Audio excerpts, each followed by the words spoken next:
Escuchemos al pastor Víctor Manuel Buitrago y la sabiduría de la palabra de Dios para hoy. Bendito Dios, te damos gracias en este momento por la oportunidad que tenemos de seguir estudiando tu palabra en el libro del Apocalipsis. Te suplico en el precioso nombre de Jesús que seas tú quien enseñas y quien guardas en nuestras mentes y en nuestros corazones, Señor, todas las verdades que debemos guardar para nuestro crecimiento, pero especialmente para glorificar tu nombre. Gracias en el nombre de Cristo Jesús. Amén. Muy bien, hoy vamos a tener nuestra lección número 7 de Apocalipsis y vamos a estar en el capítulo 6 entre los versículos 1 al 17. Voy a empezar leyendo Apocalipsis capítulo 6 versículos del 1 al 4. Vi cuando el Cordero abrió uno de los sellos y oí a uno de los 4 seres vivientes decir con voz de trueno: ven y mira. Y miré, y he aquí un caballo blanco, y el que lo montaba tenía un arco, y le fue dada una corona, y salió venciendo y para vencer. Cuando abrió el segundo sello, oí al segundo ser viviente que decía: ven y mira. Y salió otro caballo bermejo, al que lo montaba le fue dado el poder de quitar de la tierra la paz, y que se matasen unos a otros, y se le dio una gran espada. Entonces vamos a comenzar con las preguntas que siempre le hacemos a nuestro texto bíblico. La primera pregunta es: ¿qué oyó y vio Juan cuando se abrieron los primeros sellos? Bueno, Juan oyó que cada uno, por turnos, de los 4 seres vivientes, dijo algo con voz de trueno: ven y mira. Ven. Y en forma sucesiva de abrirse los 4 sellos, salieron los 4 caballos de diferentes colores con una misión específica.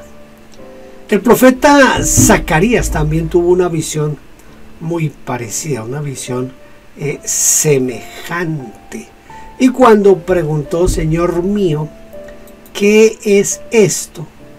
Entonces el ángel me respondió y me dijo: estos son los 4 vientos. Escuche, los 4 vientos de los cielos que salen después de presentarse delante del Señor de toda la tierra. Esto lo podemos encontrar en Zacarías capítulo 1 versículos 4 y 5.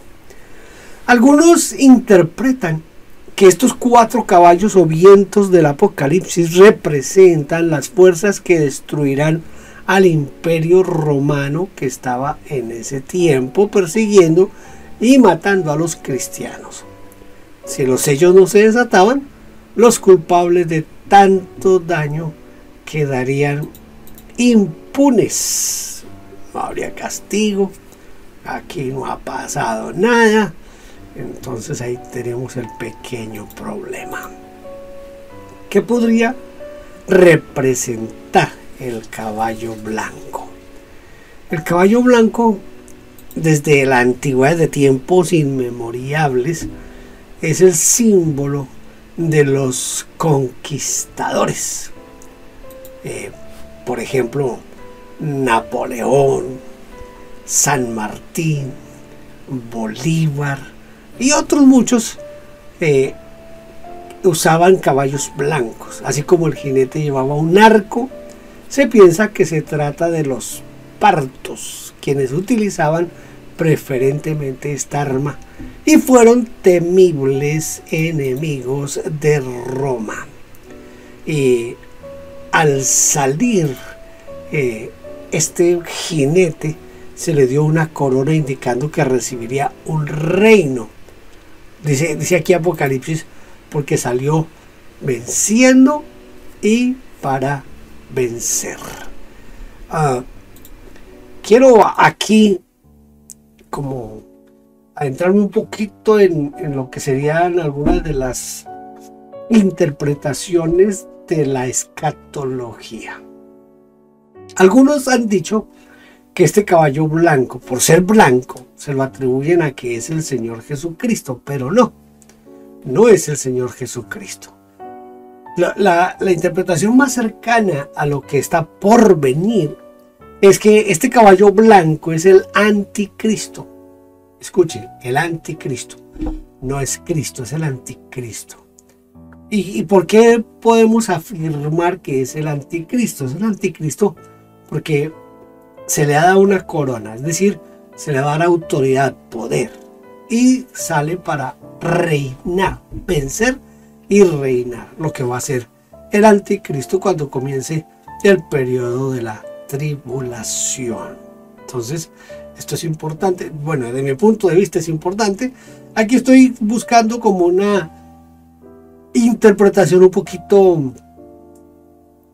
dejando el espacio para que cada quien interprete como quiera y como pueda, pero desde mi perspectiva y desde lo que yo conozco de la escatología se refiere al anticristo, ¿Qué nos recuerda entonces ese caballo bermejo? ¿Qué poder se le dio al que montaba el caballo bermejo? El color bermejo es un rojo semioscuro y nos recuerda el color de la sangre. Y este caballo lleva este color porque representa el derramamiento de sangre por la guerra y los conflictos. Aquí viene otra vez la manera en que nosotros podemos darle hacer una exégesis y darle una hermenéutica al pasaje. Recuerden que Juan le está escribiendo a la iglesia que es una iglesia perseguida. Es una iglesia que necesita, hasta cierto punto, necesita un mensaje de esperanza, de aliento, de alguien que les diga las cosas hoy están mal, pero no van a estar así todo el tiempo. Entonces, la primera interpretación, lo que sería la parte exegética de entender el pasaje, quién lo escribió, para quién lo escribió, en qué momento se escribió, tendríamos que pensar que aquí Juan está dándole una voz de ánimo, de ayuda, de alerta, como de esperanza a esa iglesia perseguida, en el sentido de que vamos a tener un momento difícil, pero también tendremos un momento de gloria. Entonces, el anticristo viene el siguiente jinete para traer guerra, para traer muerte, que es lo que va a pasar en el inicio de la tribulación. Eso es lo que va a suceder en el tiempo de la tribulación. Entonces este caballo, que es un caballo un poquito como un rojo oscuro, nos representa la sangre, la guerra. Él va a traer guerra a la humanidad, porque dice que es para quitar de la tierra la paz y para que se matasen unos a otros. La espada grande que se le dio también ha sido considerada como un símbolo de guerra. Entonces, el panorama es más o menos el siguiente. Aquí se me va a salir a mí lo que algunos llamarían el dispensacionalismo y la forma de interpretar todo lo que tiene que ver con la escatología. El panorama es más o menos el siguiente. Cristo levanta la iglesia. Eso es lo que ocurre cuando vemos en Juan 4 que el Señor le dice: ven y mira, es el levantamiento de la iglesia. Ya la iglesia no está en la tierra.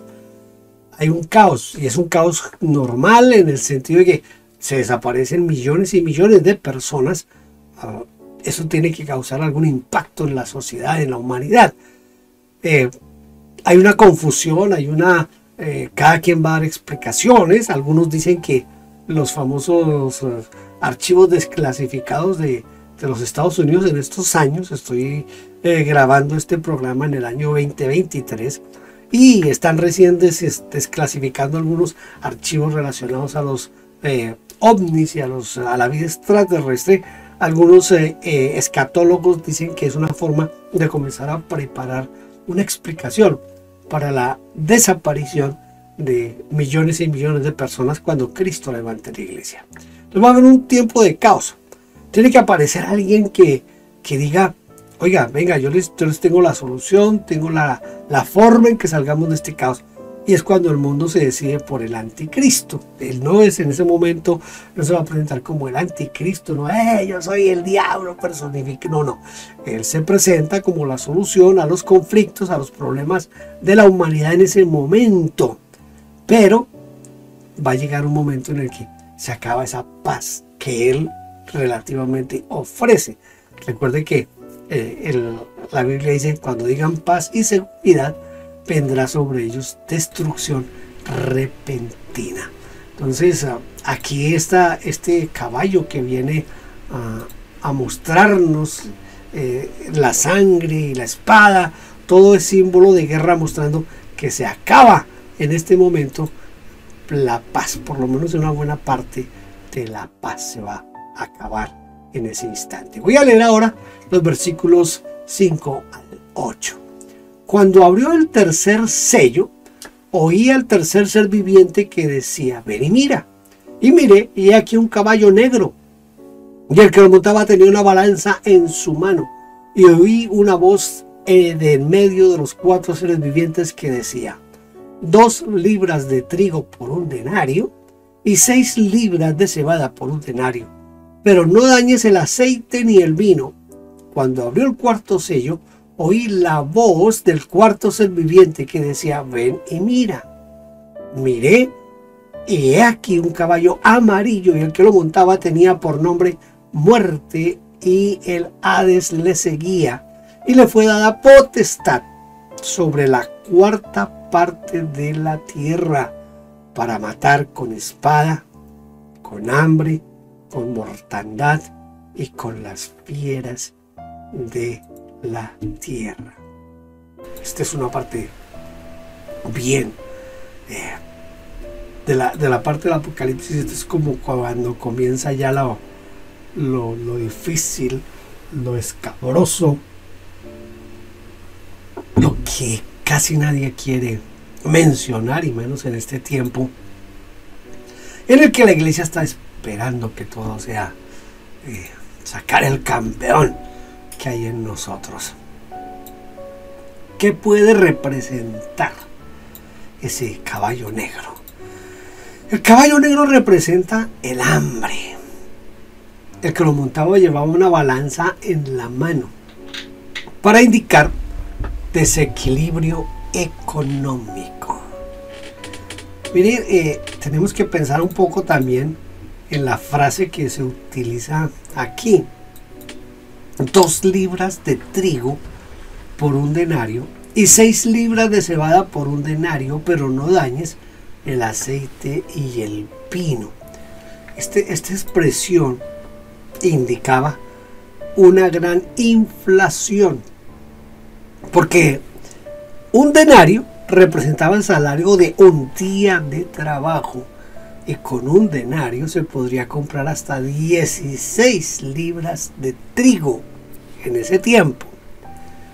Pero ahora lo que se está anunciando es que se van a comprar solamente 2 libras de trigo. Entonces mire ese desbalance que hay aquí en la parte económica. Más del doble de la cebada, porque la cebada era un poquito más barata, pero en la pérdida del poder adquisitivo del dinero, solo podían comprar con un denario apenas 2 libras de trigo y 6 libras de cebada. Quizás no es tanto en este momento, sí influye la inflación y la inestabilidad económica en el mundo, pero no podemos dejar de lado que habrá una disminución en la agricultura por varias razones. Quizás una razón principal es el calentamiento global que estamos viviendo nosotros en este tiempo. Los fenómenos naturales que están sucediendo, yo creo que en los últimos 5 años ha habido más incendios en la Tierra que en toda la historia de la Tierra, y se queman miles y miles de hectáreas cada vez que hay un incendio, y en los lugares menos esperados vienen incendios. Eso causa, aparte de causar calentamiento global, causa también daños al ecosistema y también daña la parte que se puede sembrar. Entonces, eso, agreguémosle a eso las inundaciones. En algunos sectores se inundan los terrenos, como en otros hay una sequía impresionante. Pero eso muestra que la producción agrícola va a estar muy disminuida. Entonces, la inflación y la falta de producción agrícola va a hacer que todo se ponga a precios inalcanzables, como está describiendo aquí el apóstol Juan, donde se va a comprar apenas con lo de un día de salario, se va a poder comprar únicamente 2 libras de trigo y 6 libras de cebada. Eso es catastrófico. Se le dice: no dañes el aceite y el vino. Esto está indicando que habrá un desequilibrio social con algunos ricos y mucha gente pobre. El vino y el aceite eran considerados productos suntuosos en ese tiempo. Bueno, eso ya lo estamos viviendo. La brecha entre ricos y pobres se ha aumentado en las últimas 2-3 décadas. Se ha venido aumentando más esa brecha. Tanto es así que hay países donde ha desaparecido casi por completo lo que se llamaba en un tiempo la clase media. Ya no hay clase media, y no hay clase media porque no hay una economía para esto de la clase media. Entonces hay que tener en cuenta esta parte de esa brecha que se va a formar cuando se le dice: no dañes el aceite y el vino. Hay una brecha que se va a hacer bien grande. Bueno, ya está esa brecha y se va a seguir agrandando mucho la brecha. ¿Cuál entonces es el significado del caballo amarillo? El caballo amarillo representa a la muerte, porque aquí en este momento se trata de ese color amarillento que toman los cadáveres. Entonces, y porque el que lo montaba, pues se llamaba muerte. ¿Y quién le seguía? El Hades. El Hades es el lugar donde, según la teología judía, iban todos los que morían al Hades. El Hades estaba dividido en 2 partes. Bueno, eso es para otra clase, pero allá la muerte y el Hades eran los que estaban con el caballo amarillo, el jinete del caballo amarillo. Se habla de una 1/4 parte de la tierra. La muerte tenía ese poder para matar de 4 maneras a una 1/4 parte de la tierra. Es decir, que si eso sucediera hoy, sería más o menos, piense usted, en más o menos 2.000 millones de personas. Sería algo así como la China, toda la población de la China y toda la población de la India juntas, que tiene ese poder para destruir una 1/4 parte de la tierra. ¿Cuáles son las armas? Dice que por medio de armas como la espada, o sea, la espada aquí representa las armas. Seguramente que hoy ya no se van a usar espadas, porque no tendría sentido que se hiciera una guerra hoy con espadas. Hoy se hace con armas de fuego, se hace con armas como los aviones de guerra, las armas nucleares, todo esto. Entonces, con esto se va a destruir una 1/4 parte de la tierra. Lo otro, lo que les mencionaba hace un momento, de la falta de producción de alimentos, entonces van a morir muchos de hambre. La tercera arma son las epidemias, porque van a traer mortandad. Acabamos de pasar por una epidemia que tiene diferentes interpretaciones, y algunos dudan de que realmente fue una pandemia, pero como haya sido, el COVID-19 nos dejó a nosotros como una pequeña semblanza de lo que podría ser una pandemia donde van a morir millones y millones y millones de personas. Y la cuarta arma es por medio de animales depredadores. Dicen que es con fieras de la tierra. Ahí sí, no sé cómo va a ser eso en el tiempo del anticristo, con esto de las fieras, cómo es que van a aparecer y van a acabar. No me imagino una ciudad como Nueva York llena de animales depredadores de esa manera. Quizás no de esas fieras que estamos acostumbrados a ver, como los tigres, los leones y esas cosas, pero de pronto algunos animales que son depredadores pequeños, como las ratas, por ejemplo, que pueden acabar con muchas cosas. ¿Qué relación tenían los 4 seres vivientes con esos caballos y con esos jinetes? Ya leímos en Zacarías, y según el libro de Zacarías en el Antiguo Testamento, podemos pensar en que los 4 carros tirados por caballos de distintos colores representan a los 4 espíritus del cielo que salen de estar en la presencia de Dios para visitar el mundo. O sea, más bien estos 4 jinetes cubren toda la dirección de la brújula, es decir, los 4 puntos cardinales van a salir de todas partes. Quiere decir que nadie va a estar exento de pasar por estos momentos complicados. En el Apocalipsis, cuando el Cordero abre los 4 sellos, uno de los 4 seres vivientes dice con voz de trueno: ven.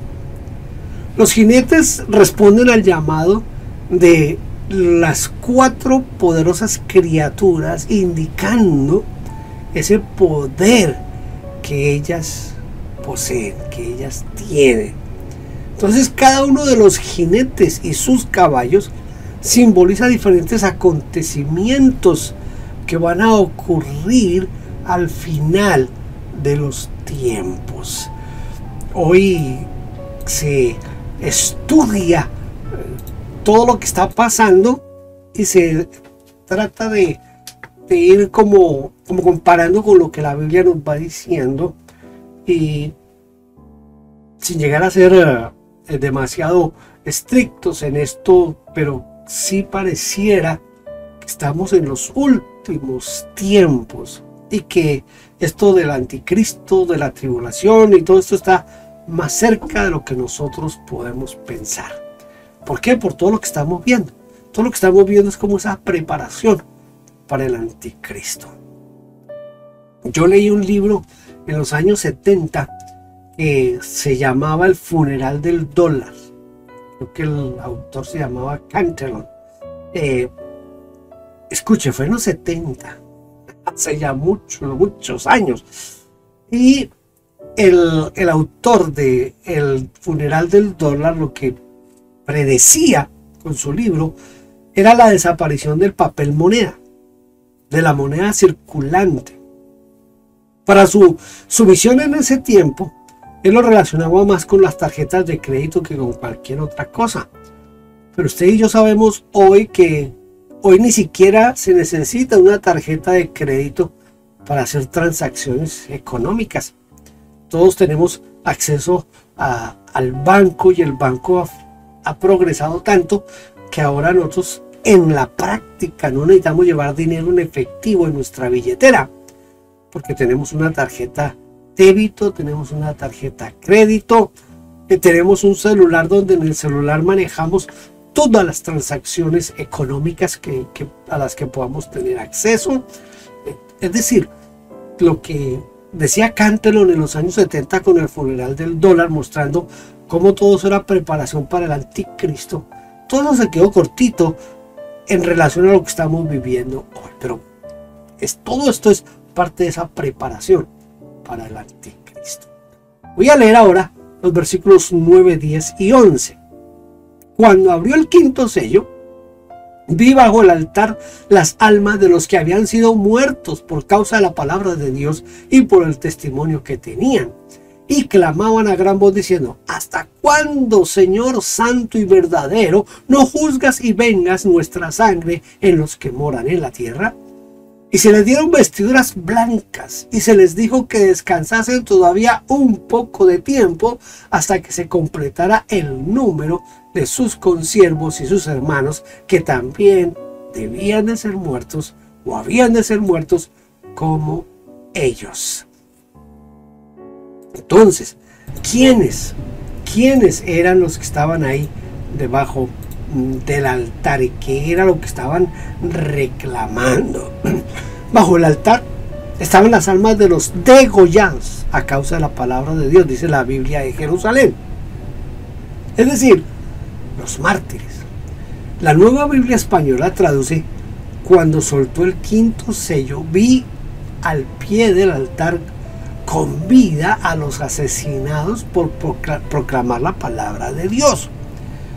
Juan no los vio muertos, Juan los vio vivos. Dice que estaban vivos. Es probable que el altar sea el altar del holocausto.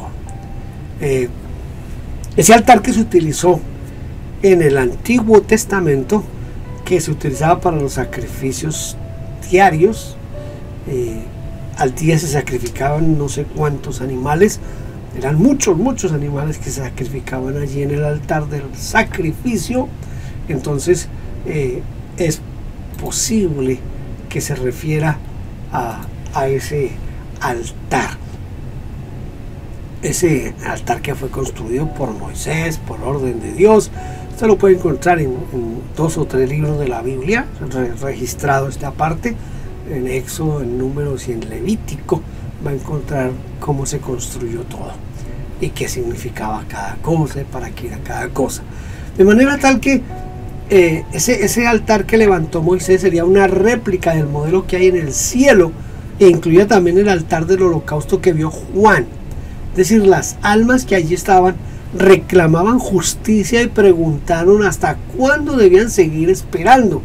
¿Hasta cuándo, dueño santo y veraz, vas a estar sin hacer justicia y sin tomar venganza por nuestra sangre de los habitantes de la tierra, dice la Biblia, de Jerusalén? Entonces aquí están los santos que fueron decapitados, degollados, y están clamando por justicia. ¿Qué debían esperar entonces estos que estaban ahí? Como respuesta, se les dio a cada uno un vestido blanco, diciendo que tuvieran calma, que esperaran un poquito más hasta que se completara el número. Esto es bien interesante. Es decir, ustedes están clamando justicia, pero todavía faltan otros que tienen que morir como ustedes, de aquellos que serían asesinados como ellos. Esta respuesta tenía un doble objetivo. ¿Cuál era ese doble objetivo? Primero, para confortar, para dar aliento a los mártires. Era una forma de ayudar a los mártires. Ese era uno de los objetivos, confortar a los mártires. Y en segundo lugar, para informar a las iglesias que la persecución iba a continuar, que no iba a terminar, que estarían ahí, que el número de asesinados por causa del evangelio aumentaría un poco más antes de que se hiciera la justicia. Leamos del versículo 12 al versículo 17. Miré cuando abrió el sexto sello, y aquí hubo un gran terremoto, y el sol se puso negro como tela de silicio, y la luna se volvió toda como sangre, y las estrellas del cielo cayeron sobre la tierra, como la higuera deja caer sus higos cuando es sacudida por un fuerte viento. Y el cielo se desvaneció como un pergamino que se enrolla, y todo monte y toda isla se removió de su lugar. y los reyes de la tierra, y los grandes, los ricos, los capitanes, los poderosos, y todo siervo y todo libre, se escondieron en las cuevas y entre las peñas de los montes, y decían a los montes y a las peñas: caed sobre nosotros y escondednos del rostro de aquel que está sentado en el trono y de la ira del Cordero, porque el gran día de su ira ha llegado. ¿Y quién podrá sostenerse en pie? ¡Wow! Esto está tremendo aquí. Tremendo. Dice que aquí hay 4 acontecimientos que van a tener lugar cuando se abra el 6º sello. Primero, un gran terremoto. Es decir, que los terremotos que hemos visto hasta ahora no serán nada comparables con ese gran terremoto. Que el sol se volverá negro como tela de silicio. Que la luna se pondrá de color rojo. Que habrá una lluvia de meteoros de gran tamaño sobre la Tierra. El sistema galáctico, como lo conocemos hoy, desaparecerá. Toda la geografía de la Tierra será trastornada y modificada. Toda la humanidad verá a Dios sentado en su trono con Jesucristo, y esta visión será tan terrible que buscarán esconderse donde sea.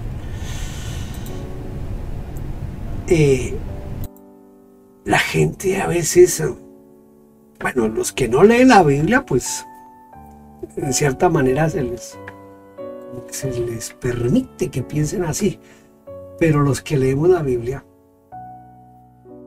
el Salmo 139 dice que nosotros no podemos escondernos de Dios en ninguna parte. Si vamos allá a lo más alto, allá está el Señor. Si nos vamos a lo más profundo, allá está el Señor. Si nos vamos a las estrellas, si nos vamos a la luna, si nos vamos al Hades, si nos vamos al cielo, si nos vamos al infierno, en donde quiera que vayamos, ahí está el Señor, y en ninguna parte podremos escondernos de la presencia de Dios. Aquí la gente cree que escondiéndose entre una roca, entre una peña, entre una cueva, se va a esconder de la presencia de Dios. ¿Qué significa ira? ¿Y de quién será ese gran día de la ira? ¿De quién será? La ira es una conjunción de sentimientos de enojo, de indignación, de violencia. Es un enfado violento y un fuerte deseo de venganza. La palabra en el griego se traduce como cólera, como enojo, como castigo, como retribución, como venganza. En el libro del profeta Sofonías leemos: ni su plata ni su oro podrá librarlos en el día de la ira de Jehová, pues toda la tierra será consumida con el fuego de su celo, porque ciertamente destrucción apresurada hará a todos los habitantes de la tierra. La ira de Jehová es la ira del Cordero, porque el gran día de su ira ha llegado, y ¿quién podrá sostenerse en pie? Para muchos, después de que han escuchado tanto acerca del amor de Dios, y que Dios no puede ser tan injusto y castigar y mandar al infierno, y que Escuche, muchos piensan que ese amor es más grande que la justicia de Dios. Piensan que la ternura de Jesucristo, que su disposición a perdonar, han pensado tanto en esa parte que ahora les cuesta imaginar que Él está sentado en el trono y que Jesucristo, el Cordero, con su enojo violento o lleno de ira y deseo de venganza, es decir, no pueden imaginarse a un cordero, ese cordero manso que fue al Calvario, no se lo pueden imaginar ahora tratando de vengarse de sus enemigos. Pero la realidad es esta: es lo que es y no lo que queremos que sea. O sea, eso no es, no depende de lo que yo piense de Dios y de lo que yo quiera de Dios, sino lo que Dios es y lo que Dios ha determinado. Por eso el apóstol Pablo escribió: pero por tu dureza y por tu corazón no arrepentido atesoras para ti mismo ira para el día de la ira y la revelación del justo juicio de Dios. Esto dice Romanos 2:5. Mire, mientras haya tiempo, porque estamos en el tiempo de la gracia de Dios. Hoy hay gracia en abundancia, hoy es el tiempo de la salvación. Entonces, mientras haya tiempo, tenemos que hacer las paces con Dios por medio del Señor Jesucristo, porque luego ya no habrá misericordia para aquellos que no se han arrepentido. Hoy es el día de salvación. Hoy no lo despreciemos y busquemos a Cristo Jesús. Vamos a tratar de memorizar Apocalipsis capítulo 6 versículos 16 y 17. Y decían a los montes y a las peñas: caed sobre nosotros y escondednos del rostro de aquel que está sentado sobre el trono y de la ira del Cordero, porque el gran día de su ira ha llegado, y ¿quién podrá sostenerse en pie? Quizás es un texto un poco escabroso para aprender de memoria, pero quizás nos ayude a entender que hoy es el tiempo de salvación y que no tenemos que esperar a que llegue el día de la ira del Cordero de Dios. Estamos apenas empezando lo que es el tiempo de la tribulación y la gran tribulación. Así que esto de que se van a caer los astros del cielo, que se va a volver el sol como negro, como silicio, que la luna se va a volver roca, que va a haber terremotos, que eso es solo el principio de dolores. Bueno, hemos terminado nuestra lección número 7. Los espero para la lección número 8. Dios le bendiga. Gracias por vernos. Déjenos su huella suscribiéndose y comentando. No olvide tocar la campanita y compartir. Dios le bendiga.